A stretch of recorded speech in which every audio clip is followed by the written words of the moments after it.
Welcome back to part 13. In the last video we talked about Lightroom. Now we're going to talk about Capture One and my particular workflow for working with the raw files. You've been following me along in this series, hopefully.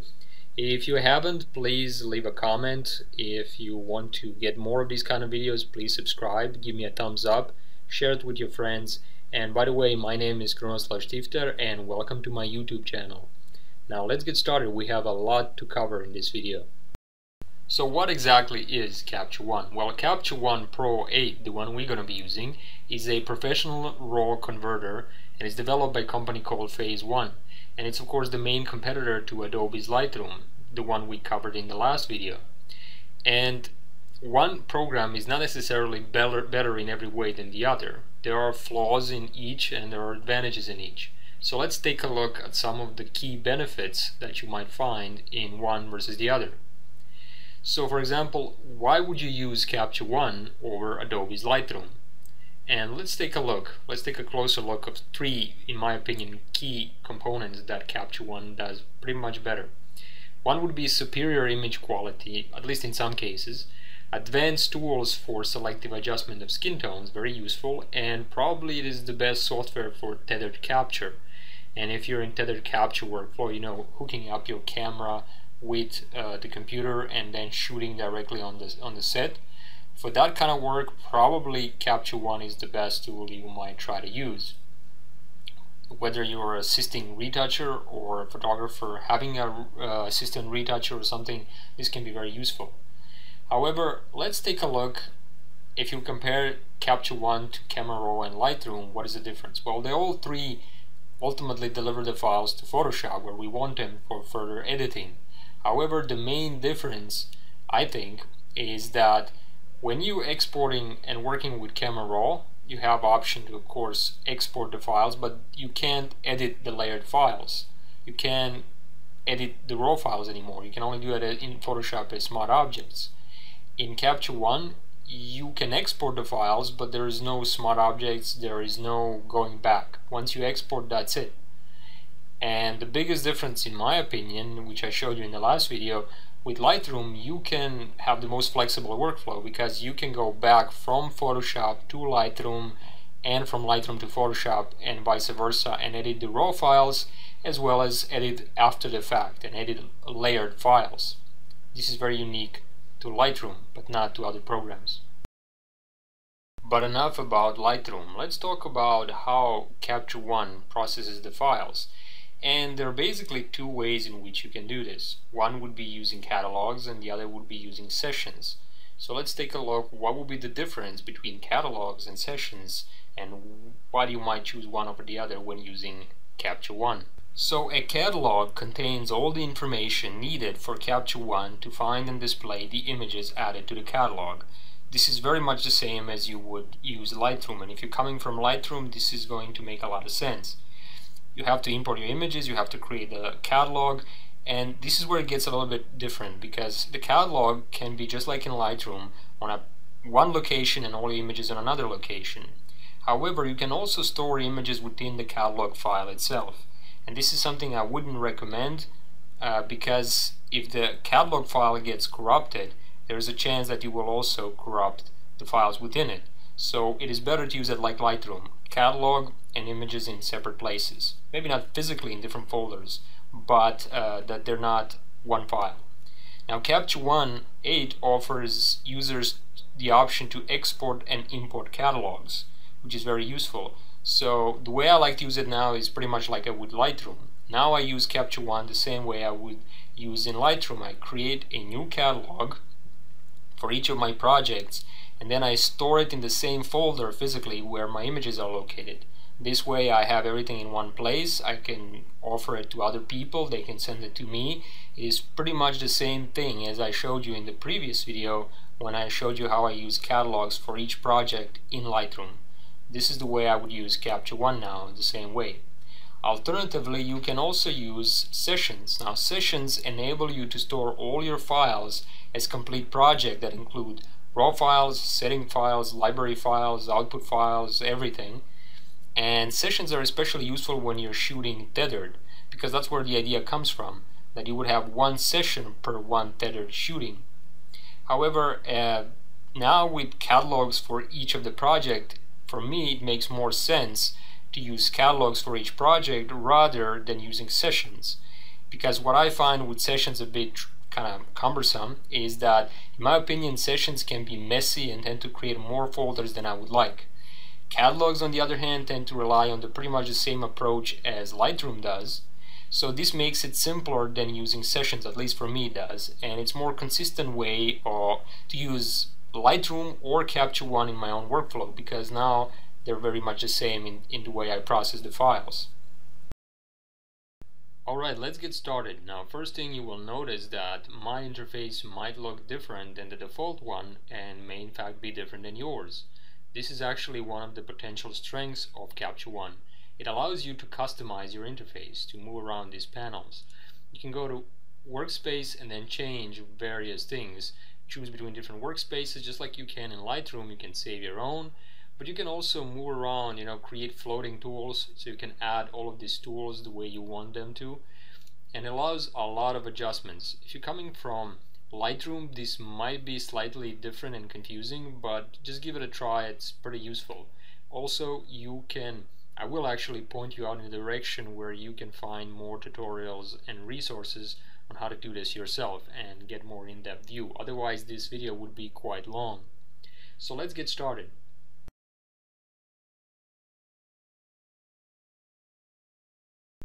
Up until recently, I personally used sessions for each of my retouching projects. Now, of course, you have to understand that I come from a point of view of a retoucher, not necessarily a photographer who works with thousands of images potentially.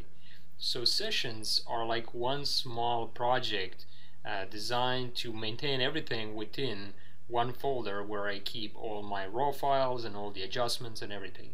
In fact, the Capture One software, the program itself, came from this idea of using it as a capture tool for tethered shooting. And tethered shooting, if you don't know, is basically when you hook up your camera to the computer, or it could be a mobile device, and as you capture, you're not only viewing the images on your viewfinder, you're also importing the images in programs such as this, so you can sort them, rate them, edit them even if you want to, and so on and so forth, and get a better monitor to view what your files look like.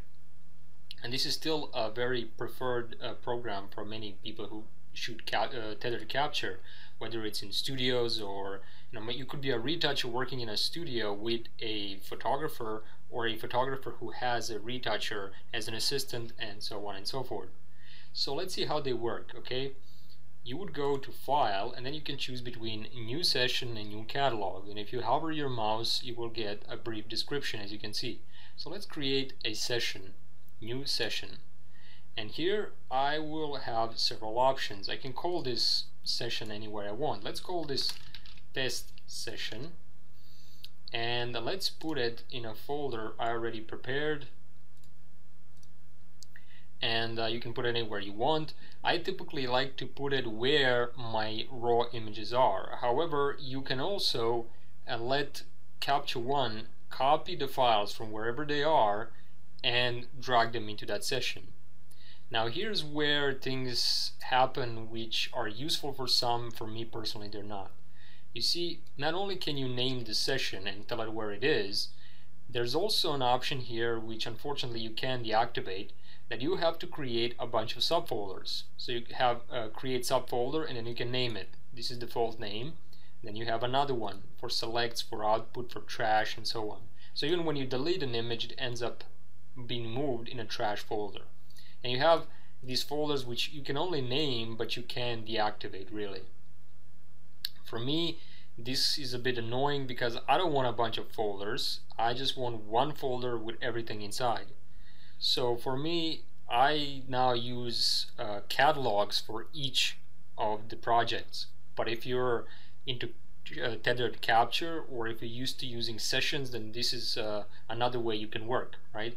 So for example, let's say I created this, and let's use these default names that Capture One has already prepared for us. You can also use this option, open in a new window, or you can just leave it the way it is. If you click on open in new window, it will open up in completely new window. In this case, I can do that. So I click OK, and it's gonna create a new test session. You can see it being created. It says test session, and if I open up this folder, you can see that it created a folder on my hard drive, test session. And if I open it, I can see a bunch of folders here. I can see the capture folder, the output, select, and trash, and they're all empty currently. The only thing that we have here is this session database folder and a bunch of empty folders, right? So that's what it created now. So let me go back into our test session, and here now I can import images. I'm going to click on this button here, import images, and it's going to take me where my images are. I can choose between different, import from, import to. Well, I'm going to put it in the session folder. I can leave it in the capture folder, I can leave it in the selected folder, or I can leave it anywhere I want, really. I can even choose this option and tell it to be wherever I want to. I'm going to use it in session folder. I'm going to say don't create any subfolders because I want as little subfolders as possible. And you can also have other things you can choose here, but they're pretty self-explanatory. So I'm just going to choose these 3 images that we normally worked on. I'm going to say import 3 images, and it's going to import those 3 images. It's going to generate the previews and everything, right? And here they are. I can start working on them if I want to. However, if I go back into our test session folder, what I see is that it created a capture folder. It created a capture 1 folder with put some settings and stuff, cache for previews.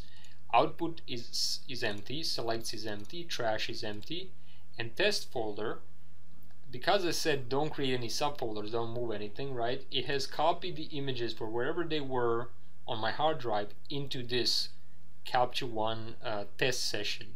And here they are, those 3 raw files. Now if I go back and let's say I right click on this one and I choose delete, you can't see actually here, but if I choose delete, I don't know if you can see it down here, maybe I can click, maybe you can see it here, right? Delete. It deleted it from here. Now where did it delete it to? Well, if I go back to my test session and I click on the trash, I can see where it is, right? So it moved it into the trash folder, but it's no longer here. So that's how it works. It basically sort of manages your files into these folders that it has created. Now, unless you know exactly what you're doing and unless you're used to this kind of workflow, it can be quite confusing, especially if you come from Lightroom and you don't know where your files are, what's going on. It's kind of confusing. That's why I prefer to use catalogs, which are much simpler to me, and they remind me of how I used to work in Lightroom.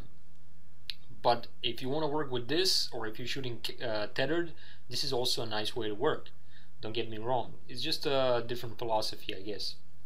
And I can also right click on this, and there's an option called move to selects folder, right? So if I click on that, are you sure you want to move the selected images? Yes. And it just moved it. And if I go to my folder, I can see that under selects it has moved it here.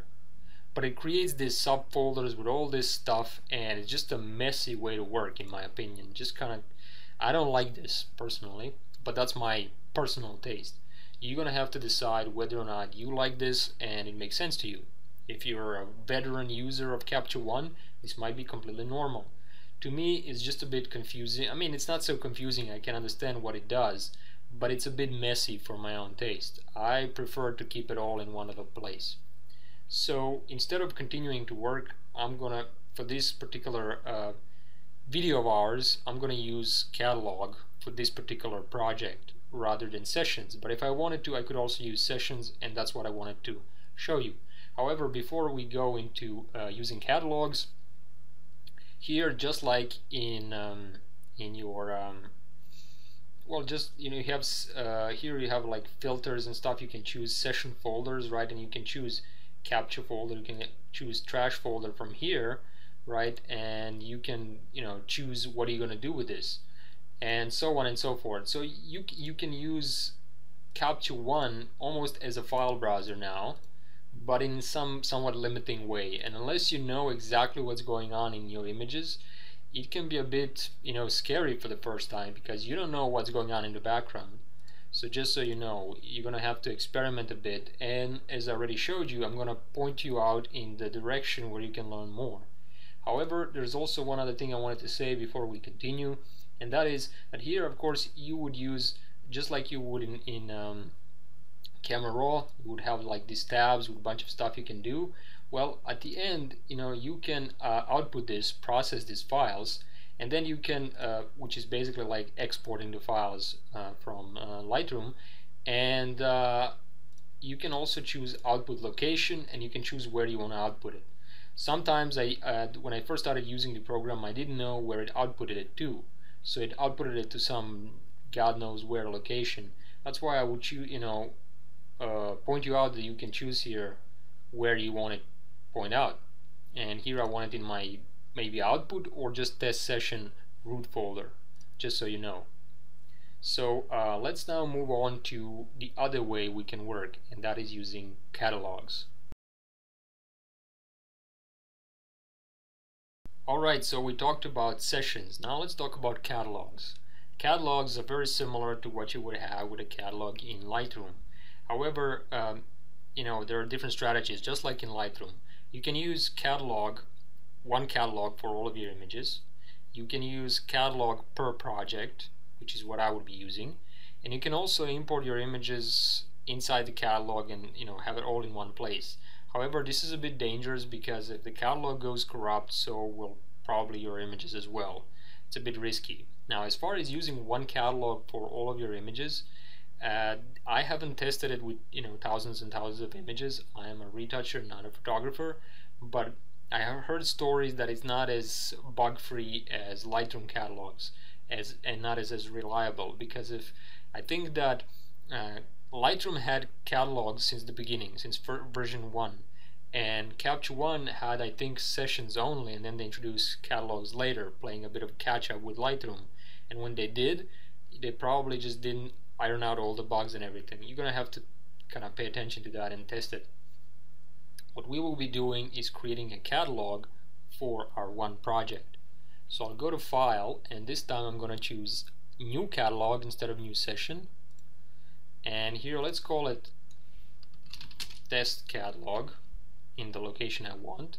I'm going to choose Open a New Window, you don't have to, and I'm going to click OK. When I do, this time I'm going to get this option, Import or Play Introduction Video, so they're quite playing in our favor here for those of you who are new.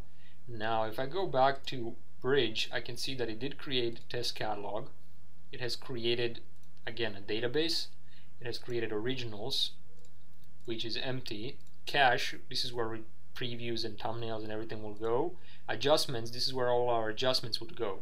Lens correction, ICC profiles, and everything else, right? So let's see what we can do here. Let's go back to Capture One, and I'm going to click on the Import button, and I'm going to get my traditional import dialog box, and where I want to take the images from. I already chose my folder. I'm just going to pick those 3 images. Where do I want to store the files? I can inside the catalog, which I already told you, current location, leave them where they are and all that. Well, I'm going to choose to copy them into the original folder of our test catalog, and don't create subfolders. You can use date or name. Well, I'm just going to use don't create subfolders because we already have one called originals.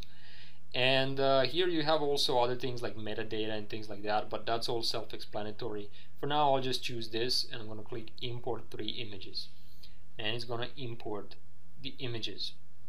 And of course, here they are, ready to be worked on.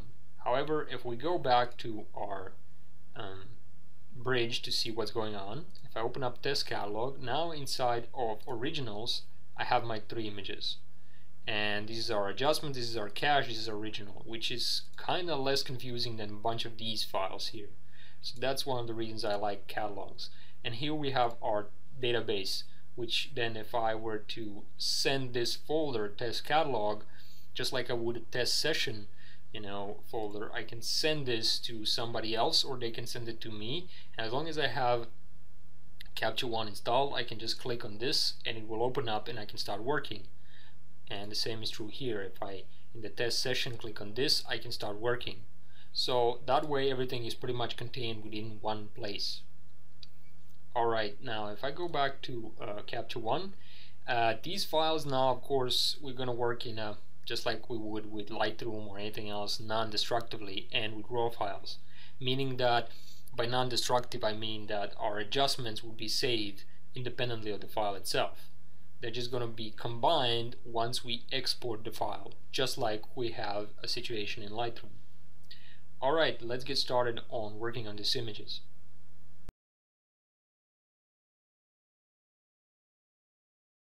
Alright, so we are ready to start processing our files, of course, in Capture One. Now, one other thing I want to mention here is, much like you would in Lightroom, you have a library panel here, and within it you can choose different catalogs. And within catalogs you can see all images, recent imports, trash, whatever it is in catalogs, different folders, and so all your rated images, color tagged images. So it's very much similar to a Lightroom version. I'm just going to click on all three because remember, we're using one catalog per session. So I'm going to click on our image that we want to start editing. In this case, I'm going to choose, of all the three, our familiar tree. I'm going to use this one. I'm going to click Control B or Command B to hide the browser, so it gives me more room to work on the image. And using my mouse, my wheel under my mouse, I can zoom in really easily. And then using my spacebar key, I get this kind of navigation view where I can move around the image if I wanted to. So let's get started with this one. Now remember, my goal in processing a raw file for the workflow I was showing you in the previous videos was the idea of creating a fundamental sort of foundation for editing inside of Photoshop. So basically what I'm looking for is a way to even out the colors, the tones, to get the detail out, to fix the white balance, exposure, cropping if necessary, things like that. And then I would take it into Photoshop and continue editing with layers and masks and dodging and burning and cloning and everything that I was showing you in the previous videos. So for that purpose, let's see how much we can get from Capture One versus what we were using Lightroom from. Of course, I could get more from Lightroom than I did, but I found it easier to work with various smart objects inside of Photoshop. Here I don't have the benefit of smart objects, which is one of the drawbacks. Since it's not an Adobe program, Capture One doesn't allow you to export in Photoshop to export smart objects, and it also doesn't allow you to edit layered files like Lightroom does, as I already showed you. So let's get started. So first thing I would do with this image is I need to fix obviously the exposure. So I will go to this exposure tab. Now if this looks different and you don't have some of the tools that I have, you can right click down here and choose add tool, and then you can choose between different tools you want to add. You can also remove tab tools and all that stuff. So it works in a very interesting way. Unlike where you're stuck with what they give you in Capture One, in Camera Raw and in Lightroom, here you can actually customize the way you want it. Alright, so let's increase the exposure here a bit. Now I talked about the superior image quality. Now this is true, but not in all cases. Most people will tell you that right off the bat, right when you import your files, the images tend to look better in Capture One. This is somewhat of a fallacy, saying that then Capture One is a better tool, because raw files are just a bunch of raw data. Each program would interpret the raw data differently in order to give you initial preview. It is up to you, the user, to develop the file. And depending on your skills, you can develop the file any way you want. You have all the raw data in each of the programs. However, it is easier if the Capture One allows you a better starting point right from the start. You can achieve similar things by adjusting presets to be applied on your import in Lightroom, and then you would get something similar to where you want to be right from the start as you would get in Capture One. Now let's get started. Here obviously in the beginning, I have here an option to reset adjustment, right? This was the original, and it didn't look all that much better than when I imported inside of Lightroom, for example. So you can also go undo, redo, reset, and here you have an option to reset just the adjustments of the panel. Alright, now let's increase the exposure here a bit, but not too much. I don't want to lose my details in the highlights and everything. I want to increase saturation here a bit to give it a little bit more punch, like so. Now I could also crop this probably, so I'm going to choose a crop tool. I'm going to draw it, you know, across the image, and I will get to the like so, and when I move my mouse, you can see when I move my mouse to the edge of it, it's going to turn into this little arrow, which allows me to then adjust for the perspective, like so. And here I'm going to adjust my crop to cover as much as possible. I'm going to lose a bit of her leg, but that's not something I'm concerned about that much, like so. And then I would just click, let's say, on my pen, and it will be applied. So I get now a straight horizon here. Now as far as fixing it, when I introduced saturation, the skin looks pretty bad now, right? Well, we can fix that much easier than we can in Lightroom, and this is one of the benefits of using Capture One, the skin tone tools, which I will show you in a minute. So the next thing I would do here probably is I would get back a little bit of highlights and a bit of shadow detail, like so, because remember, I'm trying to get one version of the file that will give me good exposure, evened out tones, and all that kind of stuff. Alright, clarity and structure, I don't want to mess with that here in this particular image. I have here an option to use levels and curves much like I would in Photoshop. I don't want to mess with that either. So here under color, and I have here, by the way, if I go back here, right, there's also an option, sorry, for fixing white balance like we do. As shot and auto is pretty much the same. I can make it cooler or warmer. I'm gonna make it slightly cooler but not too much, like so. And let's see, you would just I don't want to cover everything that we have here because it will take me a long time, so I'll just cover on the more basic stuff. So color balance, which is basically an idea that you move your mouse, this pointer around this circle, and it's like moving hue and saturation pretty much. If I can go back, I can click undo, right, and it will take me to original state. Now black and white I don't want to mess, and here's the really beneficial part about Capture One, the color editor. You have three tabs here: basic, advanced, and skin tones. Now basic one, that's pretty much similar but a little bit more powerful than the HSL slider inside of HSL tab inside of Camera Raw, for example, right? You can choose different colors, and then you can adjust smoothness, hue, saturation, and lightness, and you can also reduce how much of certain color you want, which is pretty more advanced than you would get from Lightroom or Camera Raw. This is very similar to a more advanced version of hue saturation tool inside of Photoshop. Advanced version allow you to just kind of keep adding different stuff you want to change, and I'll show you how that works. But the one I really like here is skin tones. So I'm going to click on skin tones, and I'm going to click on this pick skin color correction or eyedropper, and I'm going to click on the part of the skin that I like. So let's click here.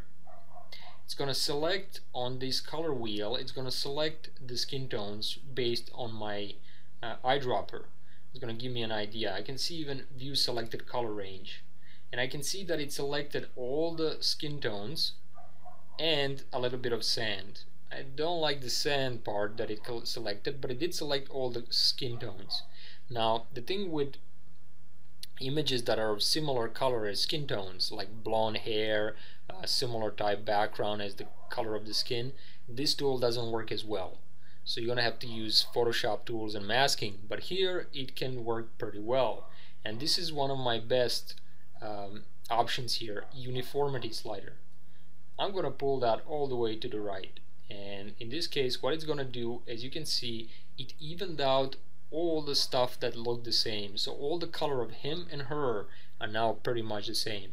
This is something that it took me few layers inside of Photoshop. Here one tool does the job. Doesn't always work, but when it does, it's beautiful to watch. So here we obviously have managed to fix pretty much of the color, but it still doesn't look the way I want it. But because we have the selection active, we can now choose between saturation, lightness, hue, saturation, and all that. Smoothness just kind of smooths out the selection. It's not really a tool for fixing the color. So let's change the hue, maybe a little bit to the orange, reduce the saturation a bit, like so, and lightness, I'm going to reduce that as well. And I'm going to choose view selected color range, so we have everything normal, so I get a better sense of what I'm doing. Perhaps I went a little bit too low with saturation, so I'm going to increase that slightly, and maybe a bit too much orange, so let's go a bit to the yellows, like so. And if this is too much of uniformity, now that I'm looking at it, I can adjust that as well, and I would just play around with it until I find a sweet spot.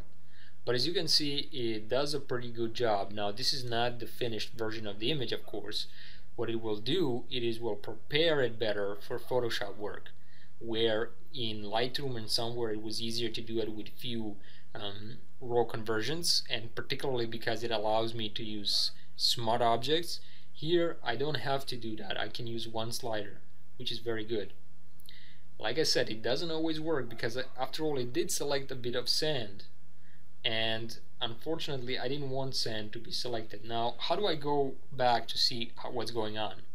First thing I gotta say is that unfortunately Capture One team, for some inexplicable reason, chooses deliberately not to enter 21st century and create a button that allows you to see before and after. For some, I don't know what reason, but they refuse to do it. You have kind of a compromise, that is. So here's what you can do. You can choose reset everything and then perhaps do undo and stuff like that, but that's just a bit of a strange way to do it. You can hold your Alt key or Option key on the Mac and click on this reset button to see just before and after of this tool. So this was before this tool, this is after the tool. Before the tool, after the tool. Perhaps it's still a bit orange. So now that I look at it, so let's see if we can change it more to the reds and reduce slightly the saturation. Now this looks better. Again, Alt, holding down my Alt or Option key, clicking on this button, before and after. You can see how I just selected that part. Now what about the sky?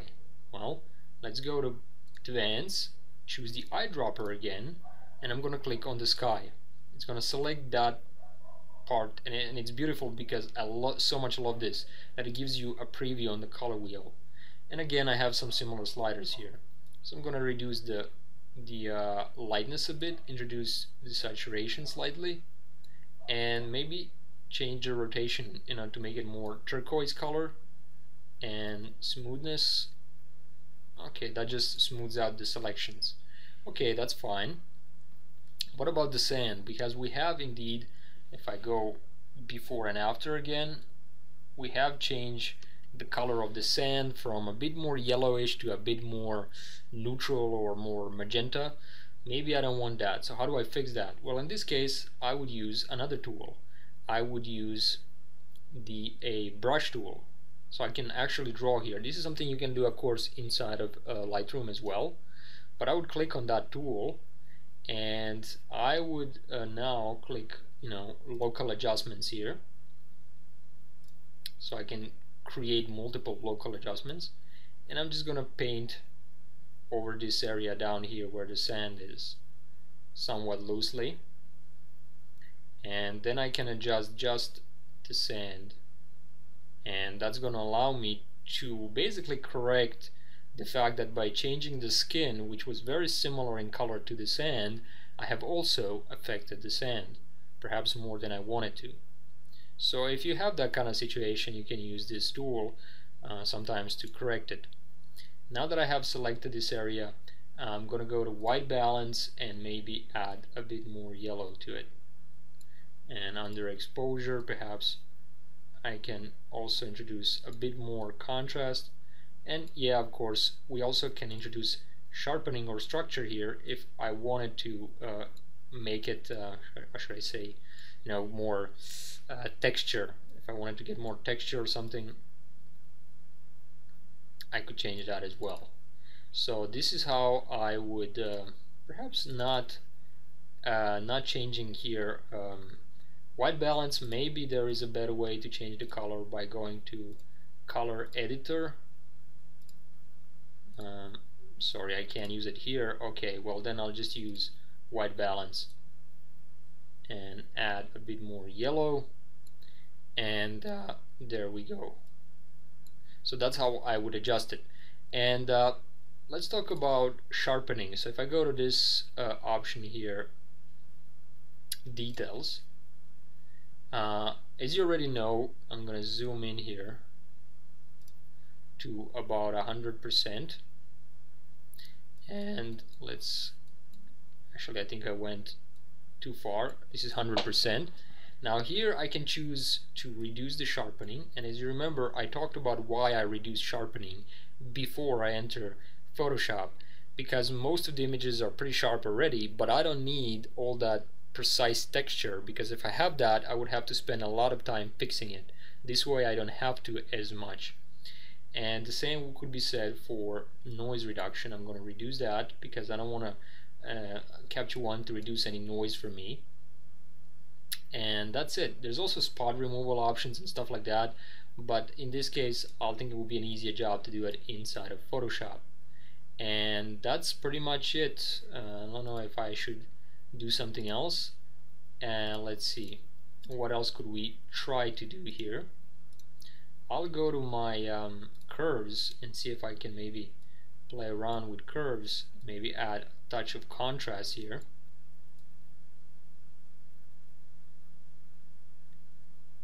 Yeah, make it more dense, the image that is. And pretty much that's it. Now I like the fact that I have a bit more saturation than I like, because it is easier to fix the saturation, to reduce it later in Photoshop than it is to increase it in Photoshop. It is less destructive to do it to desaturate than to saturate inside of Photoshop. That's why having a bit more saturation isn't that bad. Now what about comparing two files, right? Let me Control B or Command B to get my browser to show. Now if I wanted to see before and after, I would have to write a letter to Capture One to actually include a button for before and after.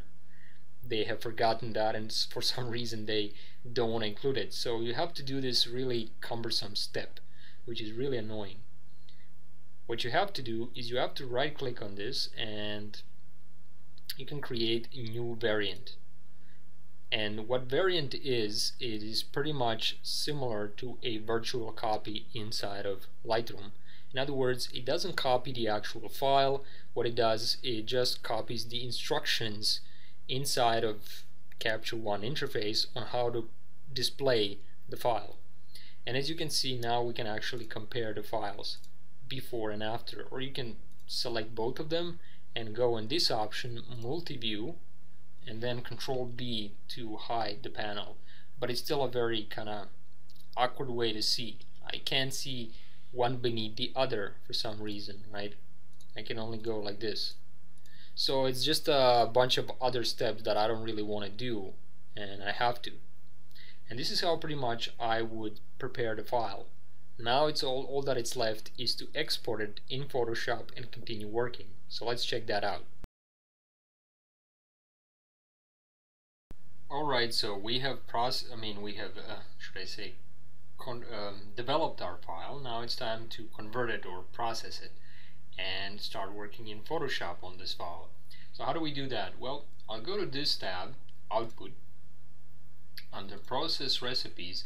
Here you can create multiple recipes. Now let's call this recipe PS recipe, because I want to export into Photoshop and continue working there. So what I'll do is I'll click Process Recipe, and here I can choose all kinds of settings. Under Basic Format I can choose between PSD and all these other stuff. Well, I want to work in TIFF like I already showed you. In 8-bit for this case, zip for compression, ICC profile, here you can choose between all the different profiles, and I'm going to choose ECI. I already explained in previous videos why, but unlike when I'm preparing a file from Lightroom into Photoshop, where I'm opening it as a smart object, I only have 3 options: Adobe RGB, ProPhoto, and sRGB.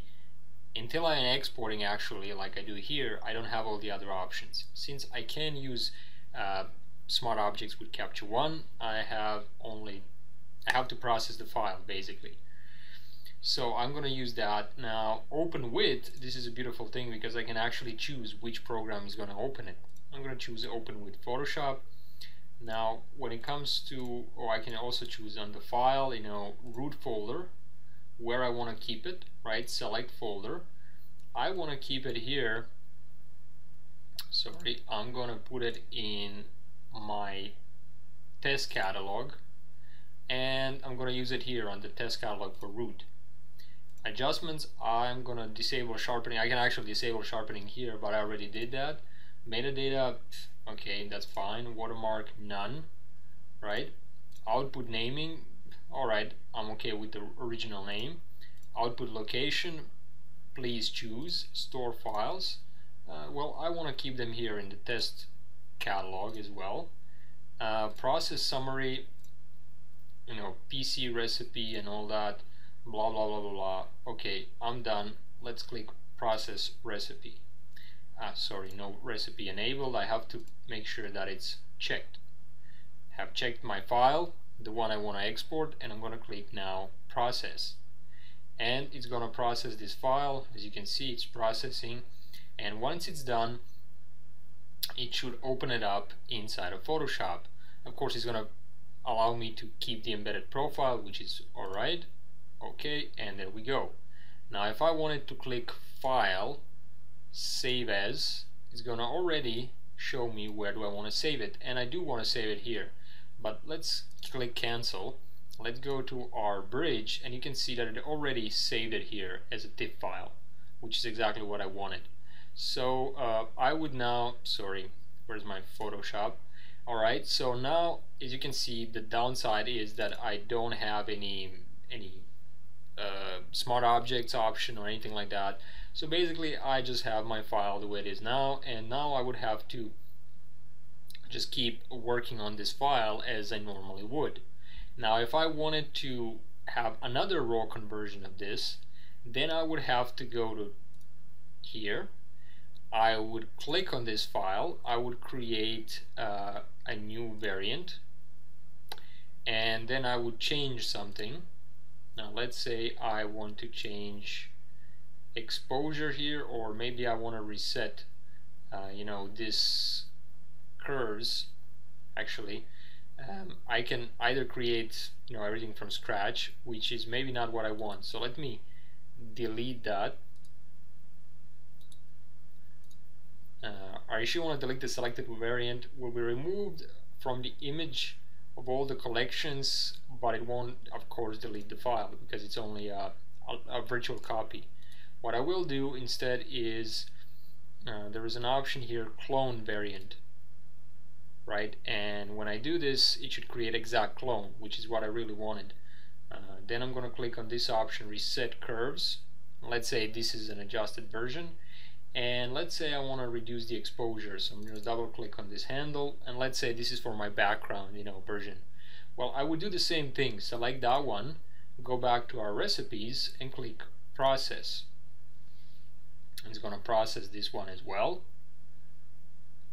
and it's going to open it up inside of Photoshop. and then I would have to select my move tool and shift drag it over the original, and this is how I would have this one. Now if I go to my test folder, unfortunately it also created another version of it here.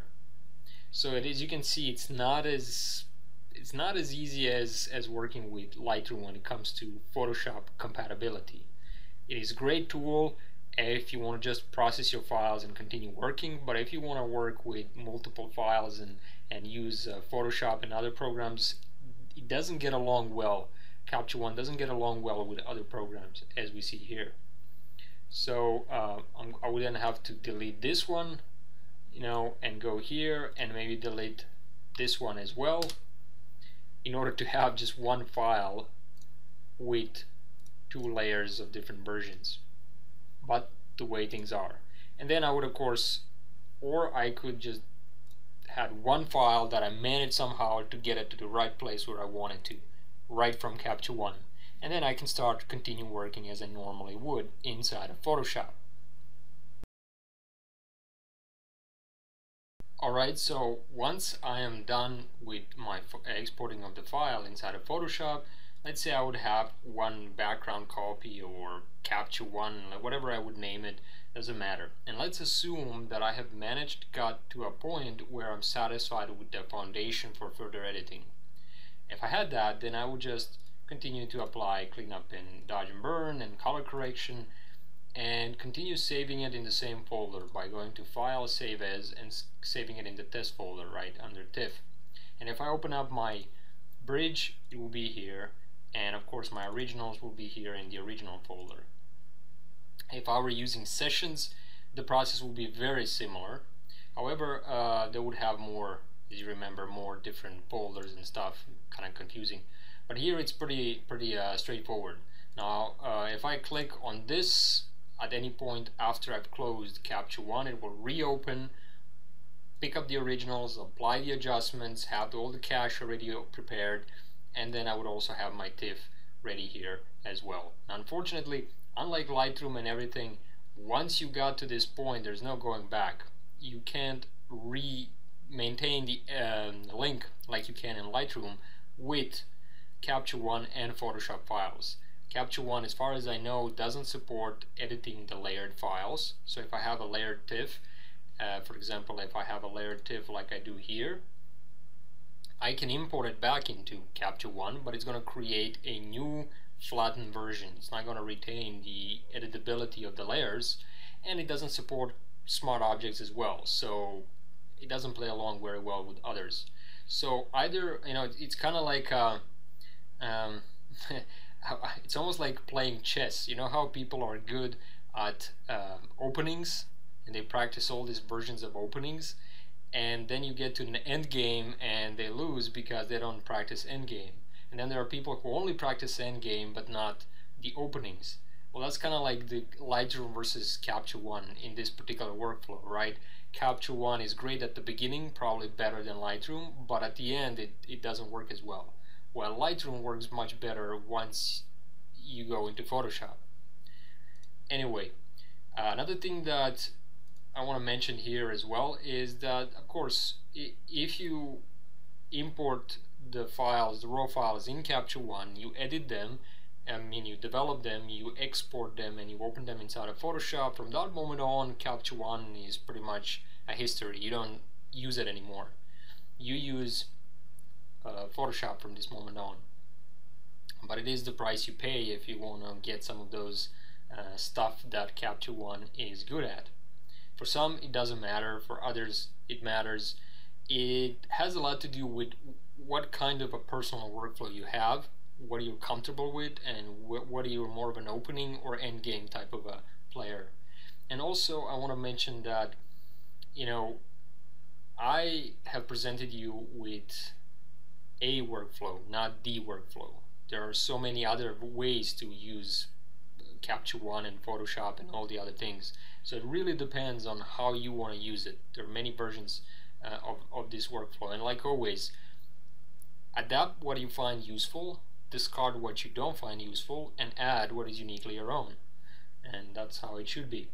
So let's go back now into Capture One, And let's talk about what happens if I want to apply the same kind of adjustment to another file. Well, you can go to adjustments, you can go to copy adjustments or use a keyboard shortcut here, and then you would click on the other one and you would click file, apply adjustments. And if it doesn't look the same, you would have to adjust this other one to make it match, right? Now let me reset that. Another thing you can do is click on this one and then click on this tool here. If you don't have this icon, you can right click here, choose customize, and then you will have some additional tools you can drag and drop here. Now once you pick this one, it's kind of like two arrows, copy and apply adjustments. If you click on that, it will, just like in Adobe's program, it will allow you to copy all these different adjustments, and not all of them, just some that you want. And of course it's copy and apply just like before. But let's say you do want to apply just everything, then you would go adjustments, copy adjustments, and then click on the other one and apply adjustments, or use keyboard shortcuts, and there are other ways to do it. And then you would of course go through your adjustments here and fix the image the way you want it to look. But that's how you would do it, and then once you're done, you would export it and continue working inside of Photoshop. And then you would have to sort of have it here and eyeball it and open up in Photoshop just like you would with Camera Raw.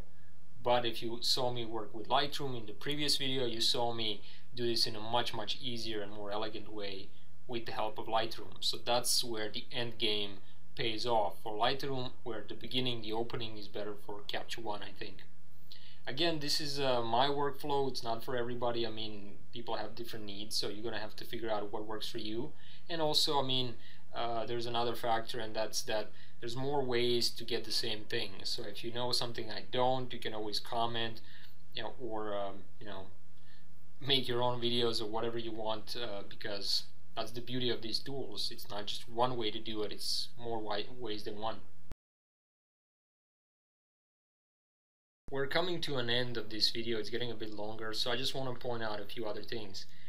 I did not want to compare Capture One to Lightroom and say one is better than the other, because that's a pointless debate. That's pretty much like Canon versus Nikon or PC versus Mac. Not only is it controversial and religious by nature, but I also mean that it doesn't matter if you use Lightroom or Capture One. They're both extremely capable professional level programs, and they will get you results. Whether or not that works for your personal workflow, that depends, and that is something you're going to have to conclude on your own. What I would suggest though is to go on the website of the Capture One and download their trial version. In fact, before you do that, there's also another things you can do if you are not familiar with all these things and what they do inside of Capture One. You can go to File, Help. You have online user guide, you have Capture One support, you have keyboard shortcut summary, you also have tips. If you click on that, you'll get these really cool tips, right? Also you have introductory video, more tutorial videos. So as you can see, you can get really easily to the basics and understand how the basic tools work. Incorporating into a more busy workflow, that might take you more time and more experimentation. However, if you go to their Capture One on YouTube, you have a lot of videos which cover all the basics, from importing, customizing, everything. So all the stuff I didn't cover, and that's because there are plenty of videos out there. Also, if you go to their website, Capture One, also phase1.com, here of course you can download a free 60 days trial version and try it out for yourself and see what would work and what wouldn't work for your workflow. Then there's also captureintegration.com, and here you can get some videos and really cool tips and stuff, which is a really good place. And this is the one I would certainly recommend you check out, blog.phase1.com, and I'll leave a link. You can get here a bunch of stuff for all the tips and tricks and stuff that go beyond just how the tool works, and talk about the tips and tricks. Because in my opinion, Capture One always was trailing behind Adobe's programs because they had an issue. They did not have the same logistics behind them. And by that I mean all the communities and tutorials and everything that you get with Adobe programs. So what's the point of having a great program if you don't know how to use it? So hopefully this and my video and everything will contribute, and you'll give it a shot and see if it works. I'm not saying it's better or worse, I'm saying it's different, and you have to conclude, is it better or worse for you personally, which is only fair. So thank you for watching, and of course please leave some comments if you have any other tips and tricks that I might have missed. If you think that, if you like this video, give me a feedback, give me a thumbs up, share it, please leave a comment, I always appreciate that. And of course subscribe if you haven't. And of course on top of everything, if you like to see more videos, if you have any ideas, I'm kind of getting to the end of this series, so I might have to come up with some new stuff. You can leave comments on that as well, and I'll see you in the next one. Thank you for watching. Thank you for watching, and if you see any videos that you like on my channel, please give me a thumbs up, click the like button, share it if you like with your friends, spread the word, leave a comment, give me some feedback so I can make better videos. And if you like to receive more videos that I upload and get a up-to-date state on my channel and the tutorials I make, please click on the subscribe button. And here's a really interesting thing I would also recommend. You see this little icon here, this little wheel? If you click on it, there's an option called Send Me Updates, and you click just Save. That way you will get updates to your directly to your inbox in your email, not just on the channel update, and you will never miss a video. Thank you for watching, and see you in the next one.